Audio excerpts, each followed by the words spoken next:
Hello student, welcome to online classes of Shivaji Group of Institutions. Myself Rahul Dixit, your math teacher. बच्चों, हमने last video class में त्रिभुजों में समरूपता और समरूपता की कसौटियां पर आधारित प्रमेय को पढ़ा था। इसमें हमने ए समरूपता, एस समरूपता और एस समरूपता पर आधारित प्रमेय को पढ़ा था। आज की क्लास में हम दूसरी प्रमेय पढ़ेंगे। यदि दो त्रिभुज समरूप होते हैं तो उनके क्षेत्रफलों का अनुपात संगत भुजाओं के वर्गों के अनुपात के बराबर होता है। इस प्रमेय में दिया गया है दो त्रिभुज क्या है, समरूप है, तो इनके क्षेत्रफलों का अनुपात संगत भुजाओं के वर्गों के अनुपात के बराबर होता है। ठीक है बच्चों, अब आइए दिया है दो त्रिभुज ले लेते हैं। एक त्रिभुज है आपका ABC, ठीक है बच्चों, और दूसरा त्रिभुज है PQR। दूसरा त्रिभुज है PQR। तो इसमें देखिए दिया क्या गया है, दो समरूप त्रिभुज हैं। प्रश्न में हमें दिया है त्रिभुज ABC समरूप त्रिभुज PQR। ठीक है, दो समरूप त्रिभुज हैं तो इनके क्षेत्रफलों का जो अनुपात होगा संगत भुजाओं के वर्गों के अनुपात के बराबर होगा। यानी हमें सिद्ध करना है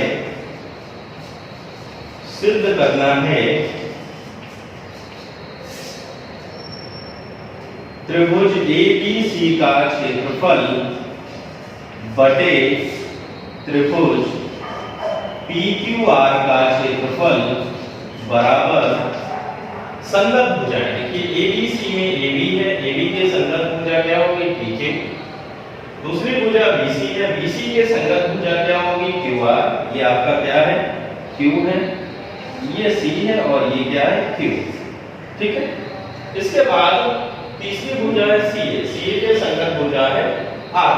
तो हमें क्या सिद्ध करना है, त्रिभुज ABC का क्षेत्रफल बटे त्रिभुज PQR का क्षेत्रफल बराबर AB upon PQ whole square बराबर BC अपॉन QR। BC की संगत भुजा कौन सी है, QR होल स्क्वायर बराबर तीसरी भुजा है हमारी CA upon RB whole square. Okay student, हमें क्या सिद्ध करना है, दो समरूप त्रिभुजों के क्षेत्रफलों का अनुपात उनकी संगत भुजाओं के वर्गों के अनुपात के बराबर होता है। त्रिभुज ABC में AB के संगत भुजा PQR में कौन सी है, PQ। BC भुजा के संगत भुजा PQR में क्या है, QR है। और त्रिभुज ABC में CA भुजा के संगत त्रिभुज PQR में कौन सी भुजा है, R। ठीक है बच्चों, अब इसके बाद आइए रचना। इसके बाद क्या आइए, रचना में क्या है, यहाँ पर बेटा हम AM लंब है BC पर खींचा, ये रचना है। AM लंब BC पर खींचा तथा दूसरी भुजा क्या है, PN लंब है QR पर खींचा। ओके स्टूडेंट, रचना क्या की हमने, रचना हमने क्या की, AM लंब है BC पर तथा PN लंब है QR, ये हमने खींचा।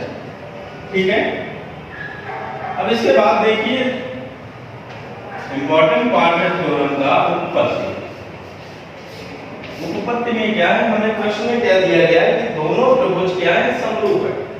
त्रिभुज ABC समरूप त्रिभुज PQR। यदि दो त्रिभुज समरूप होते हैं तो हम जानते हैं कि इनकी संगत भुजाएं क्या होती हैं, समान अनुपात में होती। यदि दो त्रिभुज समरूप हैं तो इनकी संगत भुजाएं समान अनुपात में होती। तो यहां से क्या मिलेगा, AB अपॉन PQ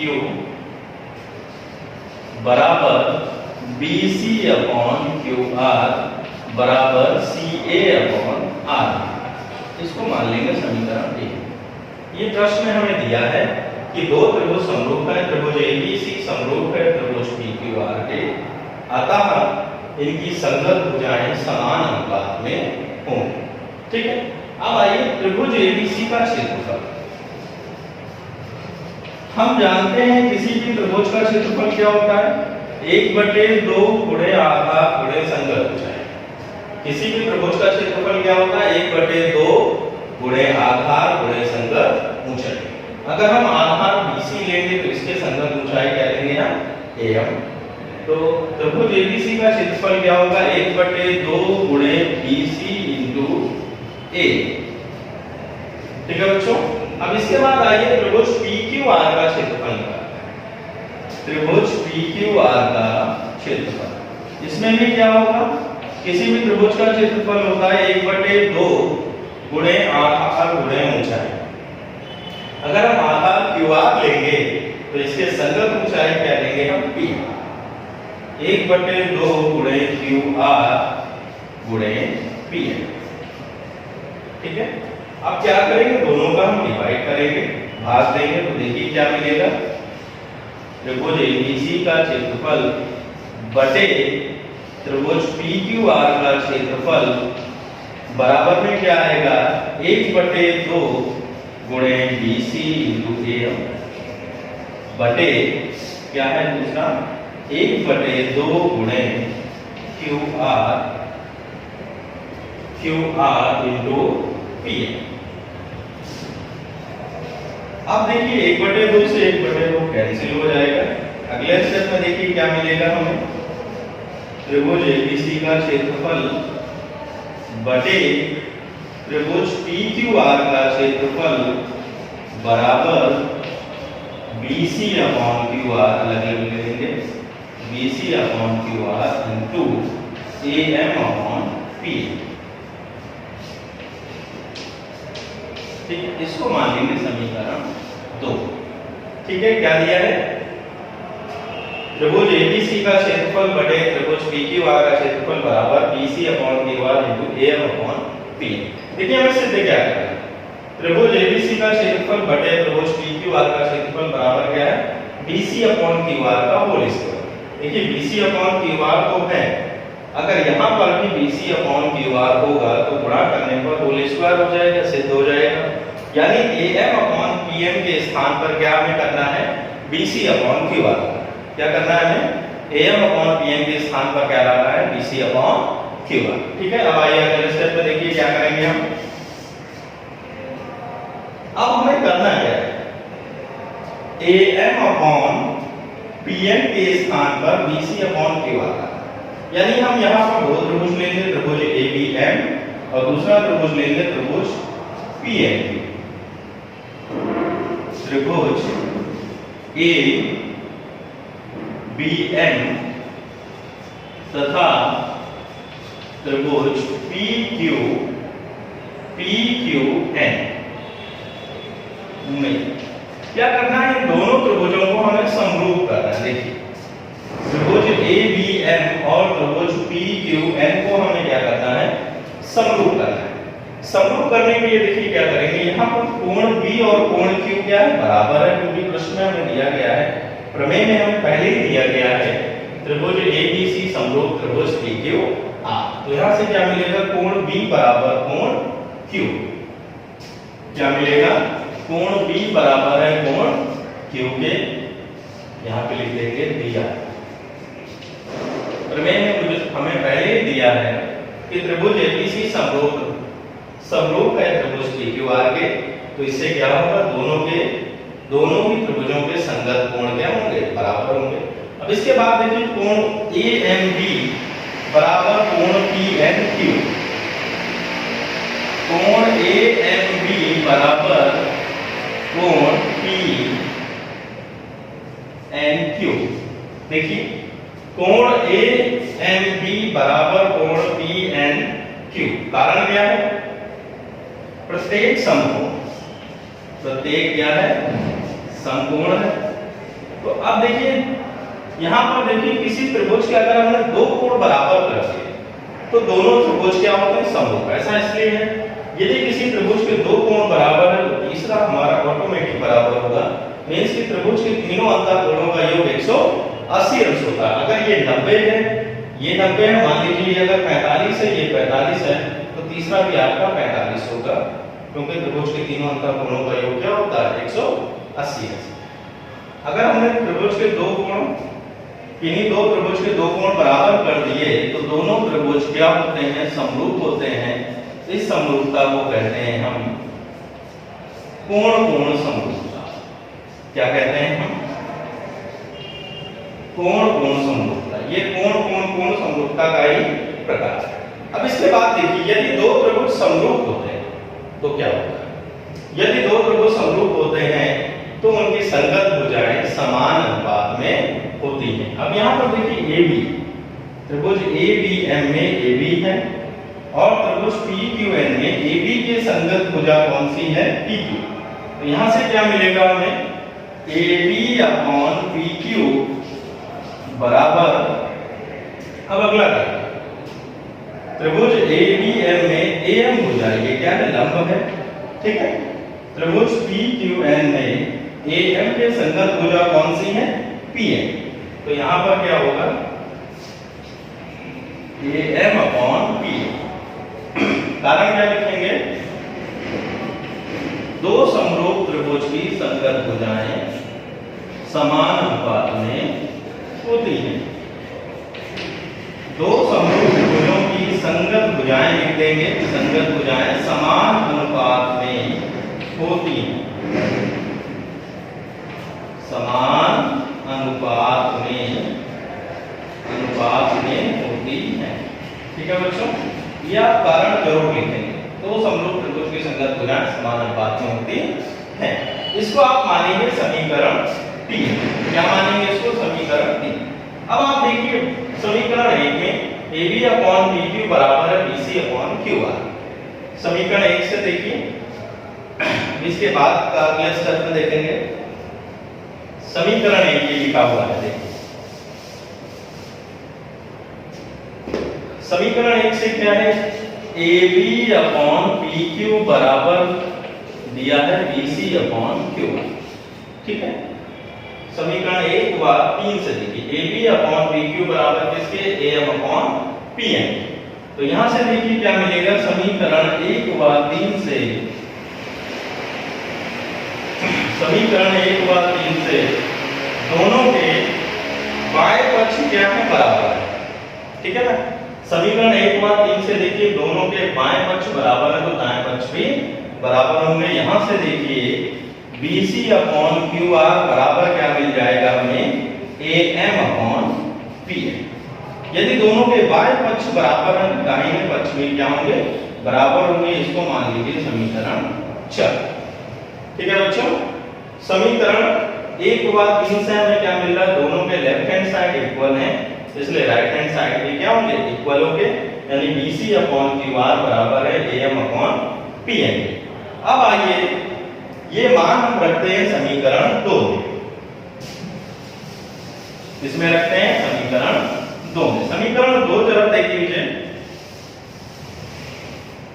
समीकरण 2 में क्या है, एरिया ऑफ ट्रायंगल ABC यानी त्रिभुज ABC का क्षेत्रफल बटे त्रिभुज PQR का क्षेत्रफल बराबर क्या है, BC upon QR into AM upon PM।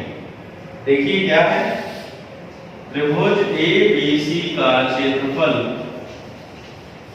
बटे त्रिभुज PQR का क्षेत्रफल बराबर BC upon QR into AM upon PM।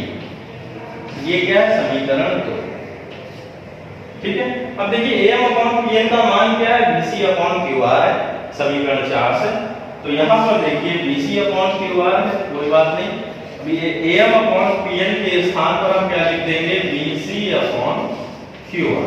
ये कहां से मिला हमें, समीकरण 4, यहां आप लिख देंगे समीकरण 4 से। तो अब देखिए यहां पर त्रिभुज ABC का क्षेत्रफल बटे त्रिभुज PQR का क्षेत्रफल बराबर क्या मिल जाएगा, त्रिभुज ABC का क्षेत्रफल बटे त्रिभुज PQR का क्षेत्रफल बराबर क्या मिलेगा। देखिए दोनों ही त्रिभुज के क्षेत्रफलों का जो अनुपात BC/QR है तो BC/QR क्या आ जाएगा, BC/QR का होल स्क्वायर। ठीक है, यही तो हमें सिद्ध करना था। त्रिभुज ABC का क्षेत्रफल बटे त्रिभुज PQR का क्षेत्रफल बराबर AB/PQ का होल स्क्वायर बराबर BC/QR का होल स्क्वायर बराबर CA/RP का होल स्क्वायर। ठीक है, अब इसके बाद हम लिख सकते हैं इसी प्रकार हमें क्या मिल जाएगा, एक बार हमने सिद्ध कर दिया, इसी प्रकार त्रिभुज ABC का क्षेत्रफल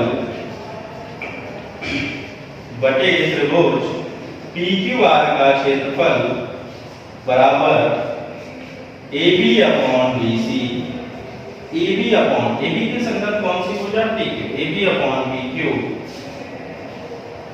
होल स्क्वायर बराबर BC/QR का होल स्क्वायर बराबर CA/RP का होल स्क्वायर। यही हमें सिद्ध करना था, सिद्ध हो गया बच्चों। दो समरूप त्रिभुजों के क्षेत्रफलों का अनुपात उनके संगत भुजाओं के वर्गों के अनुपात के बराबर होता है।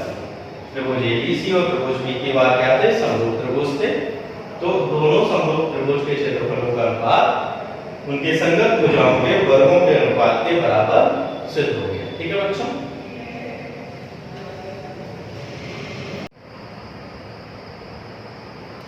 अब आइए बच्चों अगली प्रमेय देखते हैं, पाइथागोरस प्रमेय।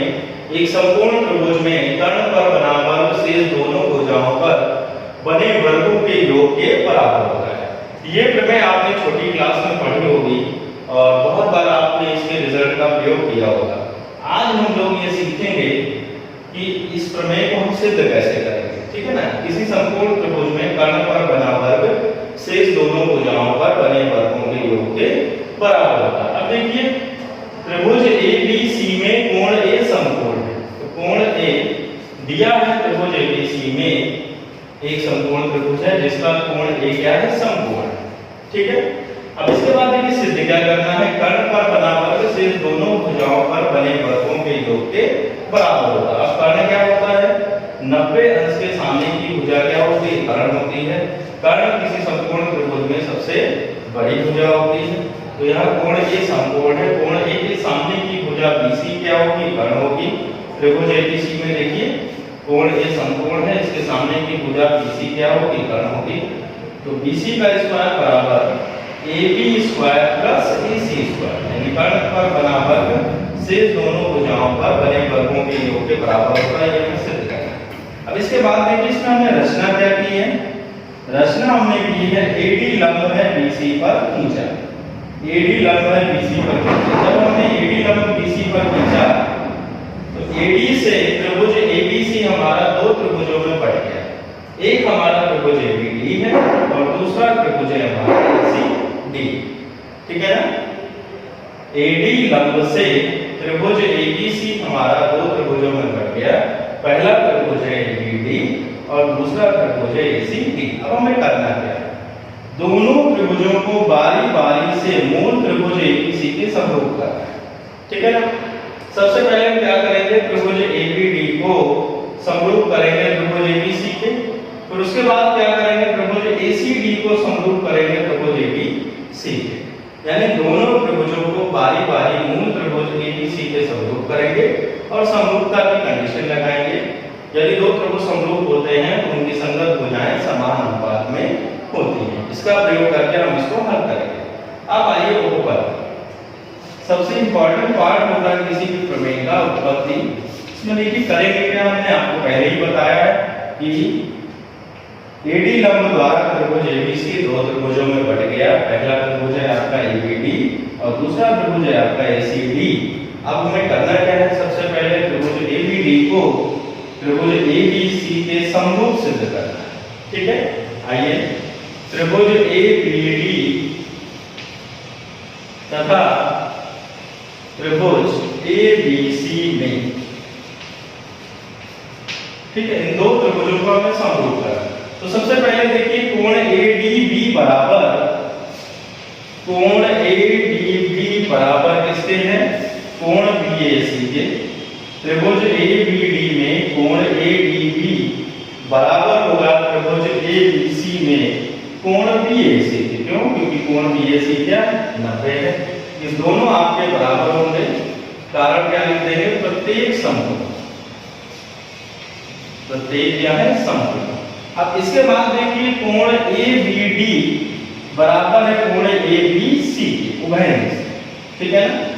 जब हम बात करेंगे कोण ABD तो ये भी कोण B को ही प्रदर्शित करेगा, और अगर हम ABC लेंगे तो ये भी हमारा कोण B को ही प्रदर्शित करेगा।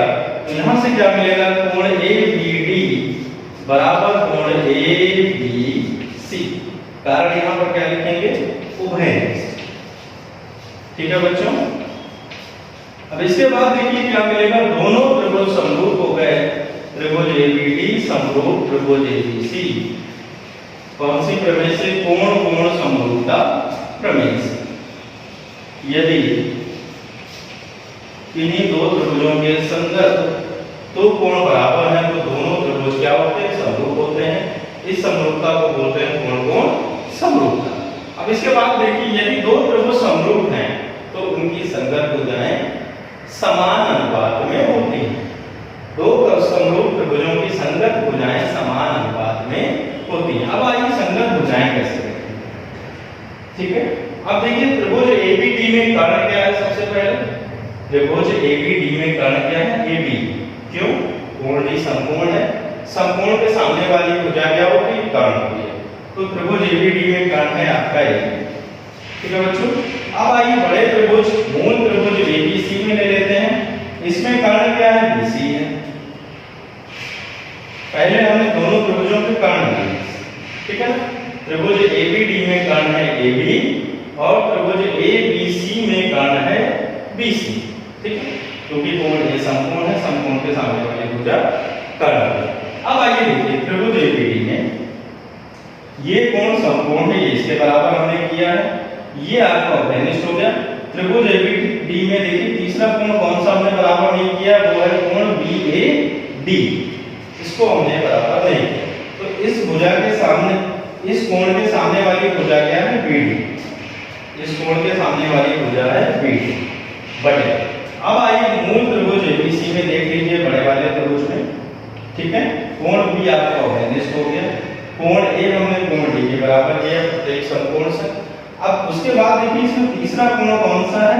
वो है कोण C, जिसको हमने बराबर नहीं किया।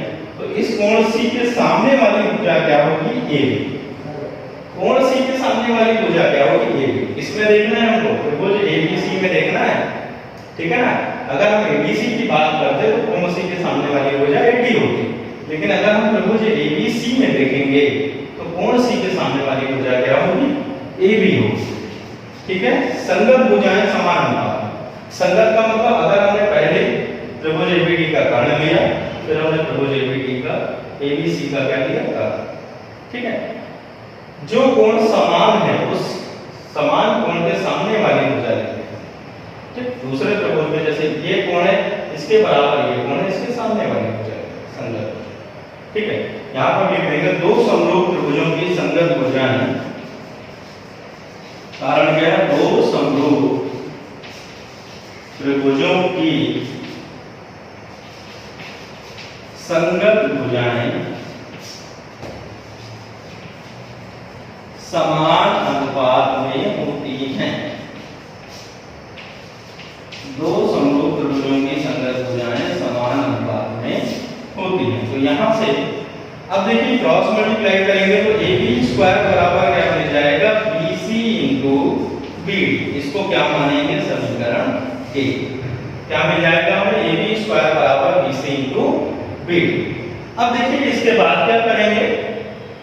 इसके बाद जो हमने दूसरा त्रिभुज लेंगे उसको भी हम मूल त्रिभुज के समरूप सिद्ध करेंगे। दूसरा त्रिभुज कौन सा है? इसको हम नीचे लिख लेते हैं AB स्क्वायर। समीकरण एक को नीचे लिख लेते हैं, क्या है? AB स्क्वायर बराबर BC इंटू BD। ये है समीकरण। ठीक है? ताकि याद बना रहे। अब देखिए पहले हमने क्या किया, एबीडी को मूल त्रिभुज एबीसी के समरूप किया था। अब हम दूसरे त्रिभुज एसीडी को लेंगे और इसको मूल त्रिभुज एबीसी के समरूप करेंगे। आइए देखिए, त्रिभुज एसीडी तथा त्रिभुज एबीसी, इसको भी वैसे ही समरूप करेंगे। सबसे पहले देखिए, कोण एडीसी बराबर किसके होगा, कोण बीएसी के। ठीक है, कोण एडीसी क्या है, समकोण है, 90 अंश का कोण है। तो कोण एडीसी बराबर किसके होगा, कोण बीएसी। कोण ए क्या है, समकोण। कारण क्या लिखेंगे, प्रत्येक समकोण। ठीक है, अब इसके बाद अगला देखिए क्या मिलेगा। अगला यहां पर देखिए, कोण एसीडी बराबर होगा कोण एसीबी। त्रिभुज एसीडी में कोण एसीडी, ठीक है, और त्रिभुज एबीसी में, बड़े वाले त्रिभुज में कोण एसीबी के बराबर होगा उभयनिष्ठ। तो यहां पर हम लिखेंगे कोण एसीडी बराबर कोण एसीबी। कारण क्या लिखेंगे, उभयनिष्ठ। देखिए, दो कोण हमने बराबर कर दिए। यहां से क्या मिलेगा, त्रिभुज एसीडी समरूप त्रिभुज एबीसी। कौन सी प्रमेय से, कोण कोण समरूपता प्रमेय से। अब यहां पर भी समरूपता की कंडीशन लगाएंगे, समरूपता प्रमेय से। अब यहां पर समरूपता की कंडीशन लगाएंगे, यदि दो त्रिभुज समरूप होते हैं तो उनकी संगत भुजाएं समान अनुपात में होती हैं। अब त्रिभुज एडीसी में कर्ण क्या है, एसी। कोण डी समकोण है, 90 अंश के सामने वाली भुजा क्या होती है, कर्ण होती है। त्रिभुज एडीसी में एसीडी में कर्ण क्या है, एडी। एसी कर्ण क्या है, एसी। अब बड़े वाले त्रिभुज में कर्ण देख लीजिए, एबीसी में कोण है, समकोण है, इसके सामने वाली भुजा बीसी कर्ण होगी। तो यहां पर क्या मिलेगा, एसी अपॉन बीसी बराबर। अब देखिए यहां पर कोण डी कोण ए के बराबर है, कोण सी उभयनिष्ठ। ठीक है, त्रिभुज एसीडी की अगर हम बात करें तो ये जो कोण है ये हमने बराबर नहीं किए, ये तीसरा। इसके सामने वाली भुजा क्या है, डीसी है। अब बड़े वाले त्रिभुज में देख लीजिए, बड़े वाले त्रिभुज एबीसी में देखिए, कोण ए डी के बराबर, कोण सी उभयनिष्ठ है। कौन सा कोण, ये तीसरा कोण ये बच रहा है ना, जिसको हमने बराबर नहीं किया। तो इसके सामने वाली भुजा क्या होगी, एसी।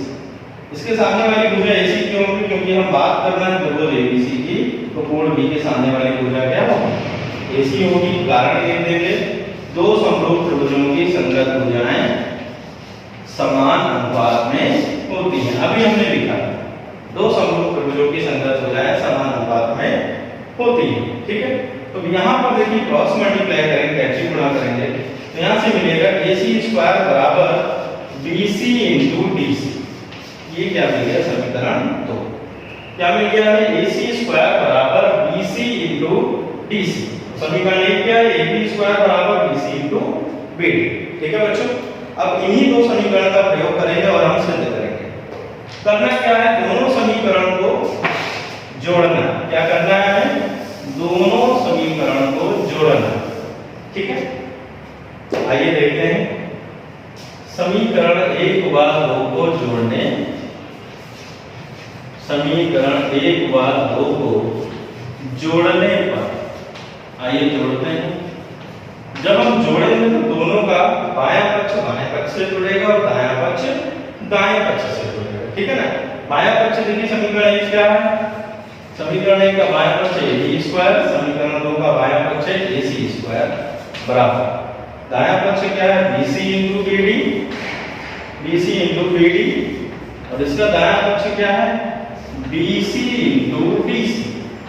ठीक है, अब अगले स्टेप में देखिए AB square plus AC square बराबर, यहां BC हम ले लेंगे कॉमन, दोनों में BC क्या ले लेंगे, कॉमन ले लेंगे, और बचेगा क्या हमारा, BD और DC। ठीक है, BC दोनों से हमने कॉमन लिया तो क्या बचा, BD और DC। अब देखिए BD प्लस DC करेंगे, BD प्लस DC, BD और DC को जोड़ने पर क्या प्राप्त होगा, BC प्राप्त होगा। तो यहाँ से देखिए अगले स्टेप में A B square plus A C square बराबर B C into B D plus B C जोड़ेंगे क्या प्राप्त होगा बी सी। ठीक है बच्चों, अब इसके बाद देखिए क्या होगा। अब इसके बाद देखिए A B square plus A C square बराबर B C into B C हो जाएगा बी सी स्क्वायर। तो यहाँ से देखिए क्या मिलेगा हमें, बी सी स्क्वायर बराबर A B square plus A C square. किसी समकोण त्रिभुज में कर्ण पर बना वर्ग शेष दोनों भुजाओं पर बने वर्गों के योग के बराबर। कर्ण क्या है, त्रिभुज एबीसी में कर्ण क्या है बीसी, तो बीसी का वर्ग बराबर अन्य दो भुजाएं क्या है एबी और एसी। बीसी स्क्वायर बराबर क्या है AB square plus AC square. ठीक है बच्चों, समझ में आ गया? Okay student, that's all for today. Thank you class.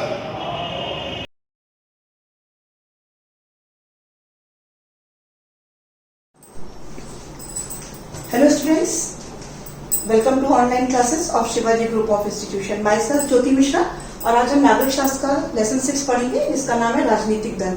इसके पहले हमने जो नागरिक शास्त्र में चैप्टर पढ़ा जन संघर्ष और आंदोलन, आई थिंक आप लोगों को समझ में आया होगा और बहुत इजी और बहुत इंटरेस्टिंग चैप्टर भी था, जिसमें हमने नेपाल और बोलिविया दो का उदाहरण लेके बताया कि किस प्रकार से जो एक सामान्य जनता होती है वो किस प्रकार से अपने आंदोलनों, अपने संघर्ष और अपनी बातों को सरकार तक पहुंचाने के लिए संघर्षों का और आंदोलनों का सहारा लेती है, और किस प्रकार से एक छोटा सा संघर्ष या एक छोटा सा किसी भी सामाजिक हित को लेकर कोई भी एक जो विचार होता है वो कैसे एक जन संघर्ष में परिवर्तित होता है और वो एक पूरे देश की या पूरे समाज की जो है वो समस्या बन जाती है और उसका असर राजनीति पे किस प्रकार से पड़ता है। ये भी हमने देखा किस तरह से वो राजनीति के कार्यक्रमों को बदलने में भी सहायक हो जाता है और राजनीति पर उसका सकारात्मक और नकारात्मक दोनों प्रभाव पड़ते हैं। बट हमने जो भी एग्जाम्पल देखा था नेपाल और बोलिविया का, उसमें हमने सकारात्मक प्रभाव देखा।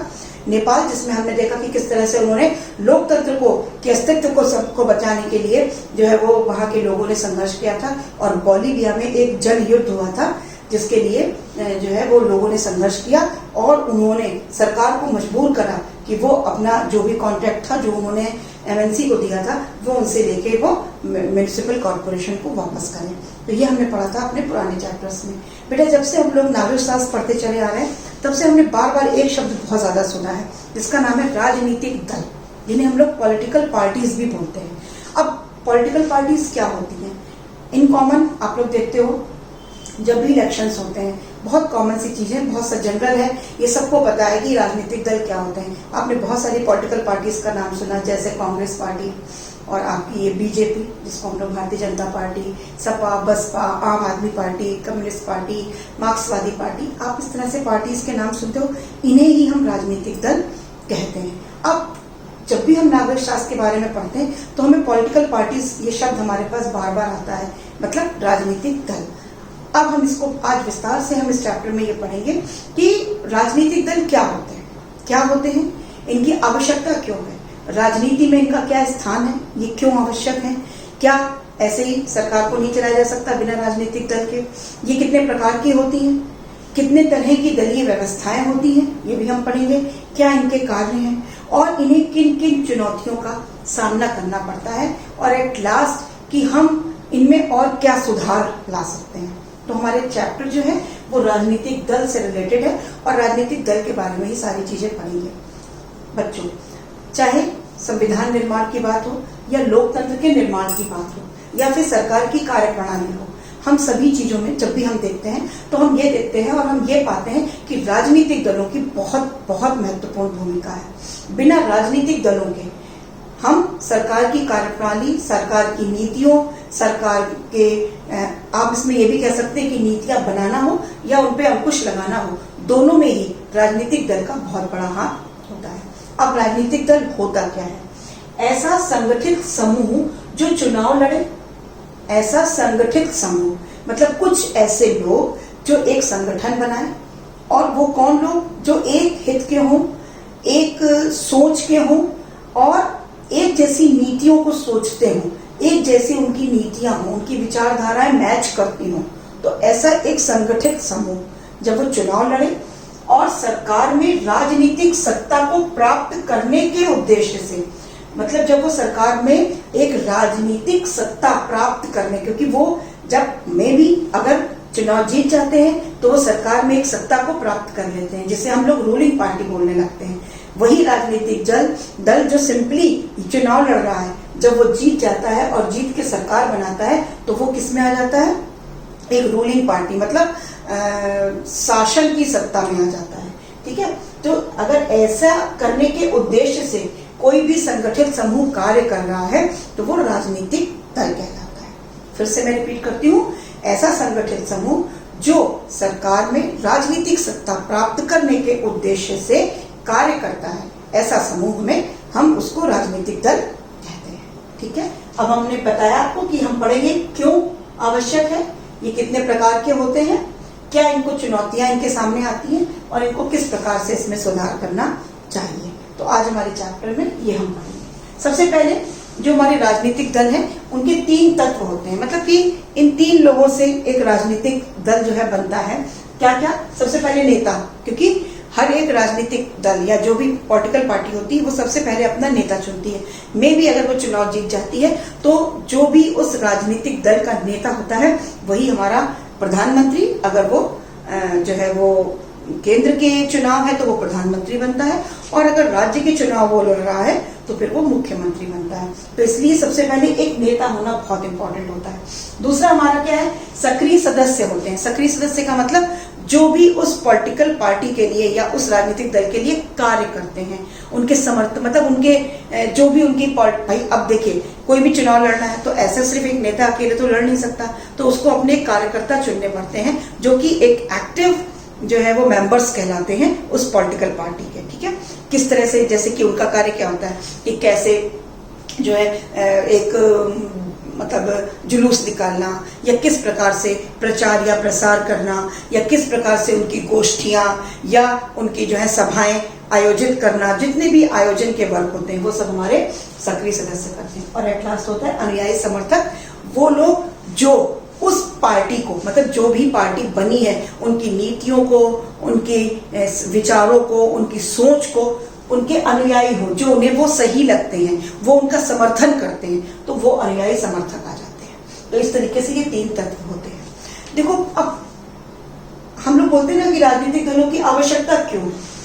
सबसे पहले बेटा क्या होता है कि आवश्यकता इसलिए जरूरी होती है क्योंकि राजनीतिक दल ही होते हैं जो वो ये बताते हैं कि आप हमें क्यों अपनाएं, ठीक है, या आप हमारी बातों को क्यों माने, या हमारा अस्तित्व क्या है, या हम क्या हैं। तो राजनीतिक दल का ये कार्य होता है कि वो जनता को ये बताए कि वो क्यों महत्वपूर्ण है, हम क्यों उनको वोट करें, हम क्यों उनको जो है वो सपोर्ट करें कि वो सत्ता में आए। तो इस तरीके से जो राजनीतिक दल होते हैं वो अपने प्रचार और प्रसार के द्वारा, अपनी नीतियों के द्वारा, अपने विचारों के द्वारा लोगों को जो है वो अपनी तरफ आकर्षित करते हैं। इस तरह से प्रचार और प्रसार करते हैं अपनी पार्टी का कि वो लोगों को आकर्षित करते हैं अपनी तरफ कि वो हमें वोट दें। क्योंकि जनता आज के समय में भी कोई जनता कहते नहीं है कि कोई बेवकूफ तो है नहीं, तो वो भी उन्हीं को ही वोट करेगी जिनके विचारों से उनके विचार मिलते हो। ठीक है, अब हम पढ़ेंगे कि कौन कौन से कार्य पढ़ते हैं पहले कि राजनीतिक दल के क्या क्या कार्य होते हैं। सबसे पहला कार्य है चुनाव लड़ना। सबसे इजी है क्योंकि आपको पता है जब भी कोई चुनाव होते हैं तो हमारा जो देश है, अगर लोकसभा के चुनाव हो रहे हैं तो पूरे भारत को जितने भी सदस्य खड़े हो रहे हैं या जितने भी हमें जो है लोकसभा में सदस्य चाहिए, लोकसभा का चुनाव है तो लोकसभा में जितने भी मेंबर्स होंगे हम उतने निर्वाचन क्षेत्रों में भारत को बांटेंगे और हर एक निर्वाचन क्षेत्र से हर एक राजनीतिक दल के सदस्य खड़े होते हैं और जब जो भी पार्टी जीतती है वो बहुमत के आधार पर सत्ता में आती है और लोकसभा में आकर प्रधानमंत्री, उसका जो नेता होता है उस दल का, वो प्रधानमंत्री बनता है और बाकी वो उनकी रूलिंग पार्टी बन जाती है। तो चुनाव लड़ना सबसे पहला काम है इनका। दूसरा, नीतियों और कार्यक्रमों को सामने लाना। अब वो क्या करते हैं, जिस समय चुनाव प्रसार कर रहे होते हैं जो भी उनकी नीतियां होती है उनको सामने लाते हैं। हमने जनसंघर्ष में भी पढ़ा चैप्टर में कि किस तरीके से जो राजनीतिक दल होते हैं, जैसे कोई जनसंघर्ष का क्या मतलब हुआ, बहुत सारे राजनीतिक दल ऐसे होते हैं कभी कभी नई राजनीतिक दल भी बन जाते हैं। वो क्यों बनते हैं, मैंने आप लोग को चुनाव में पढ़ाया था, जनसंघर्ष में पढ़ाया था कि किस तरीके से ये जो भी एक उस समय पे एक करंट जो डिस्प्यूट या कोई प्रॉब्लम चल रही होती है, उस प्रॉब्लम को वो इशू बनाकर और उस प्रॉब्लम को ही बेस लेकर वो एक नए दल का भी निर्माण कर लेते हैं और उस तरीके से वो लोगों का सपोर्ट भी प्राप्त कर लेते हैं। तो इस तरह से वो नीतियों और कार्यक्रमों को सामने लाते हैं। कानून का निर्माण कराना, कानून का निर्माण करने में क्या होता है, जब भी कोई दल जीत जाता है और वो सत्ता में आता है तो वो कानून के निर्माण में भी सहायक होता है। सरकार को निर्मित करना, उसके बाद जीतने के बाद वो सरकार का निर्माण करता है और सरकार को चलाता है। दैट मैंने कई बार ये चीज बताई। फिर विपक्ष का निर्माण। अब देखो, जो पॉलिटिकल पार्टी जीत गई, जो भी राजनीतिक दल जीता, वो तो सत्ता में आ गया, वो रूलिंग पार्टी हो गया। बट जो हार जाती है पार्टी और उसके बाद सेकंड नंबर पर आती है, वो क्या बन जाती है, ऑपोजिट पार्टी, जिसको हम लोग विपक्ष भी बोलते हैं। तो वो पक्ष हो गया और ये विपक्ष। तो एक तरीके से जो राजनीतिक दल होते हैं वो विपक्ष का भी निर्माण करते हैं। हारने के बाद जीतने हैं तो सत्ता में आते हैं और हारते हैं तो विपक्ष में आ जाते हैं। जनमत का निर्माण, दैट्स सो फॉर कि मतलब जनमत, क्योंकि बिना जनता के मत के वो जीत नहीं सकते और इतनी बड़ी सत्ता पर आ नहीं सकते। तो जनमत का निर्माण करते हैं, क्योंकि उन्हीं के द्वारा, जैसे नरेंद्र मोदी जीते तो ये पता हुआ कि जनमत मतलब जनता का क्या मत है, क्योंकि उन्होंने बहुमत से जिताया, तो इसका मतलब जनता उन्हें जिताना चाहती थी। तो हमें एक तरीके से जनमत का भी पता चलता है। तो एक तरीके से जो राजनीतिक दल है वो जनमत का भी निर्माण करते हैं। इसके साथ सरकारी मशीनरी तक पहुंच उपलब्ध कराना सबसे बड़ी बात। अब देखिए, एक सिंपल सा व्यक्ति है, वो अगर सरकार तक जाना चाहता है, सरकार तक अपनी बात को पहुंचाना चाहता है, तो वो कैसे पहुंचाएगा, वो तो पार्लियामेंट जाएगा नहीं। तो उसके लिए क्या होता है, दैट इज उसकी इस प्रॉब्लम को सॉल्व करने के लिए हमारे बीच में राजनीतिक दल और उनके मेंबर्स होते हैं, जो एक आम जनता, एक आम व्यक्ति की जो बात है, जो भी उनके प्रॉब्लम्स हैं, उनको सरकार तक पहुंचाती है। And that all this function of political parties, ये सारे ही हमारे पॉलिटिकल पार्टीज के फंक्शंस हो गए। फिर से मैं बोलूं, चुनाव लड़ना, नीतियों कार्यक्रमों को सामने लाना, कानूनों का निर्माण करना, सरकार को निर्मित करना और चलाना, विपक्ष का निर्माण करना, जनमत का निर्माण करना और सरकारी मशीनरी तक पहुंच उपलब्ध कराना। कार्य समझ में आ गए। एंड नाउ, अब यहाँ पर क्वेश्चन मेरा ये है कि राजनीतिक दल क्यों होने चाहिए, क्यों उनकी हमें जरूरत है, क्या आवश्यकता है राजनीतिक दलों के होने की। इसमें देखिए, पहला है नीति परिवर्तन में सक्षम। सबसे पहली चीज कि स्वतंत्र उम्मीदवार होते हैं इसमें। क्यों? क्योंकि जो भी पार्टी होती है वो स्वतंत्र होती है, वो अपने निर्णय लेने के लिए, अपनी नीतियां बनाने के लिए, अपने कार्यक्रम बनाने के लिए वो स्वतंत्र होती है। तो जब कोई व्यक्ति स्वतंत्र रूप से कार्य करता है तो वो नीति को अपने, अगर उसमें कोई अपनी जो है नीति कोई गलत लग रही है या उसमें कोई चेंजेस करना है, तो वो इजीली उसमें परिवर्तन कर लेते हैं। तो क्या होता है, हम किसी एक चीज में बंद कर नहीं रह पाते।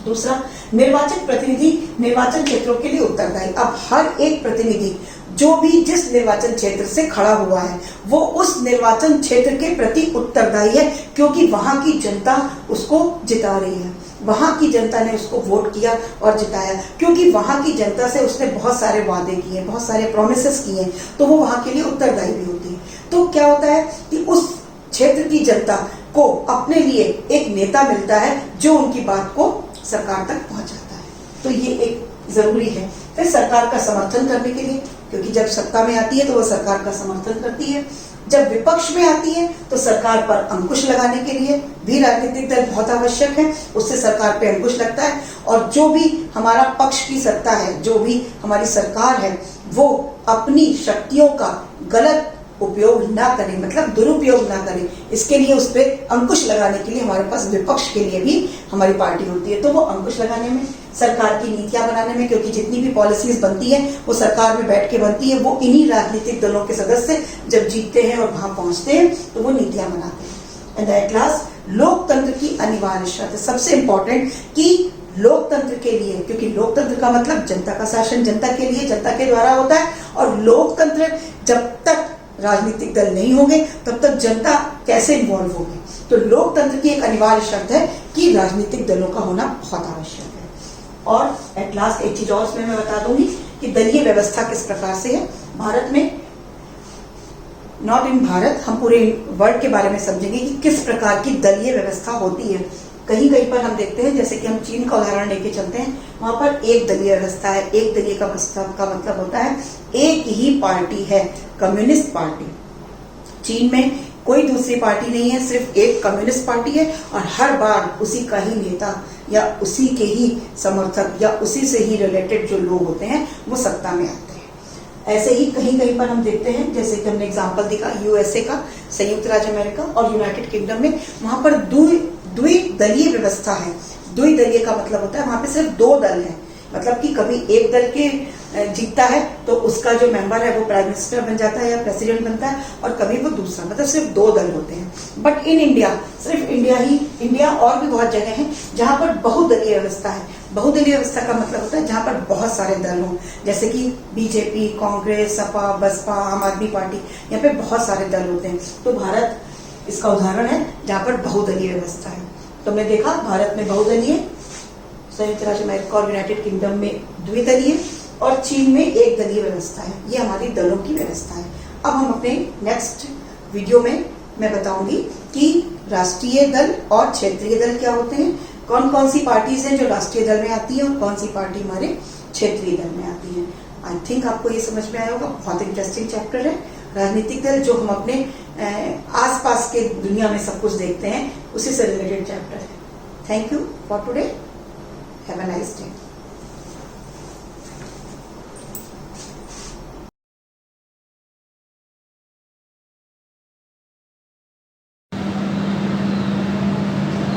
स्टूडेंट्स, आज मैं क्लास 10th में सब्जेक्ट हिंदी, पिछले वीडियो में बच्चों मैंने आपको वाराणसी पाठ पढ़ाया था, उसके प्रश्नोत्तर लर्न करने को दिए थे और इसके पहले आपको रस और छंद पढ़ाया। एक पोर्शन इसका छूटा था अलंकार, मैंने सोचा आज अलंकार आपको। तो बच्चों अलंकार आप 6th क्लास से पढ़ते हुए चले आ रहे हैं। तो सबसे पहले मैं आपको अलंकार की परिभाषा बताती हूँ। काव्य की शोभा बढ़ाने वाले तत्वों या धर्मों को अलंकार कहते हैं। अलंकरोक्त इति अलंकार, जिस प्रकार से नए आभूषण धारण करने से आभूषण जो है वो शरीर की शोभा में वृद्धि करते हैं, उसी प्रकार से अलंकार काव्य की शोभा में वृद्धि करते हैं। आप 10th क्लास के सिलेबस में उपमा, रूपक, उत्प्रेक्षा 3 अलंकार हैं। तो सबसे पहले मैं आपको उपमा अलंकार की परिभाषा बताती हूँ। जहाँ किसी व्यक्ति या वस्तु की किसी अन्य वस्तु या व्यक्ति से समान गुणधर्म के आधार पर तुलना या समानता की जाए, वहाँ पर उपमा अलंकार होता है। इसे देखिए, जहाँ किसी व्यक्ति या वस्तु की किसी अन्य वस्तु या व्यक्ति से समान गुणधर्म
किया जाता है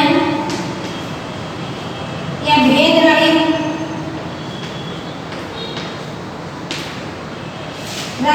आरोप स्थापित किया जाता है।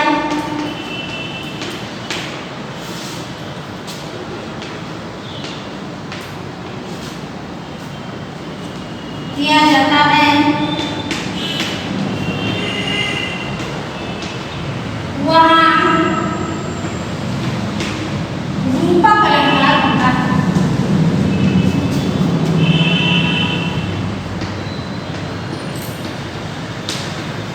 रूपक अलंकार होता है। अब बच्चे रूपक अलंकार का उदाहरण देखिए। उदाहरण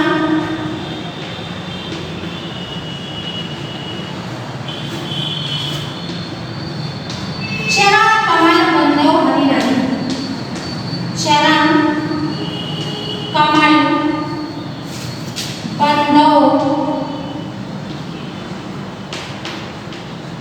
हरिराई।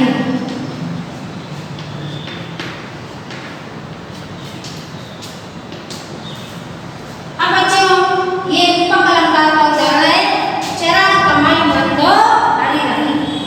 आप यहाँ चरण में कमल का भेद ना रखकर स्पष्टीकरण देखिए।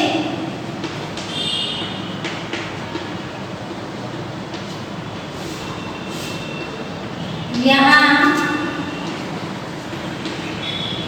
चरण में कमल का भेद ना रखकर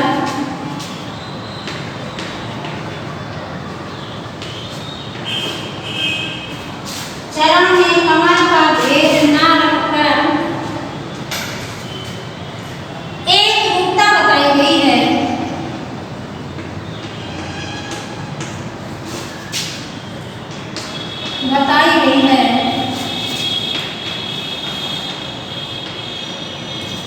आता है यहाँ पर रूपक अलंकार है।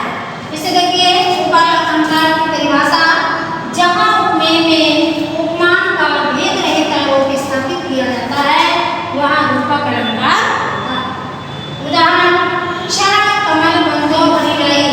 इसका स्पष्टीकरण यहाँ चरण में कमल का भेद न रखकर एक रूपता बताई गई है, इसलिए यहाँ पर रूपक अलंकार। अब बच्चों मैं आपको तीसरा अलंकार उत्प्रेक्षा अलंकार बताती हूँ।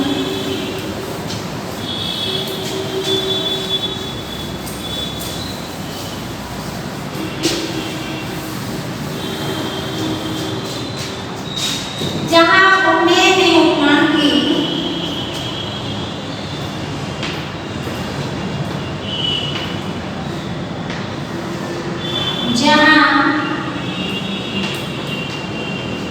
उपमेय में उपमान की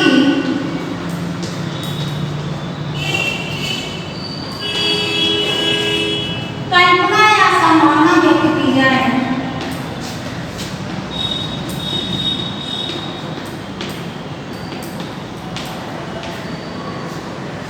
कल्पना या संभावना व्यक्त की जाती है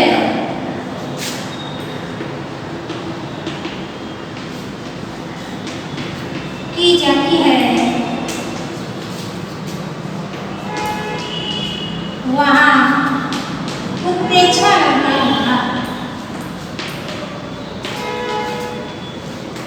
अलंकार होता है।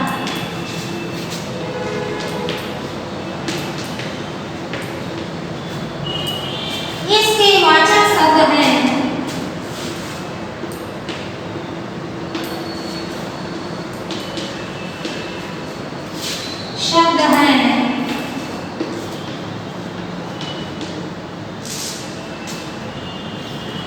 जन जानो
श्याम सलोने गात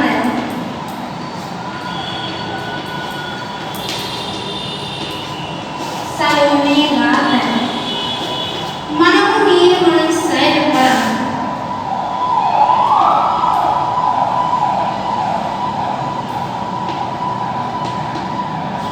नीलमणि शैल पर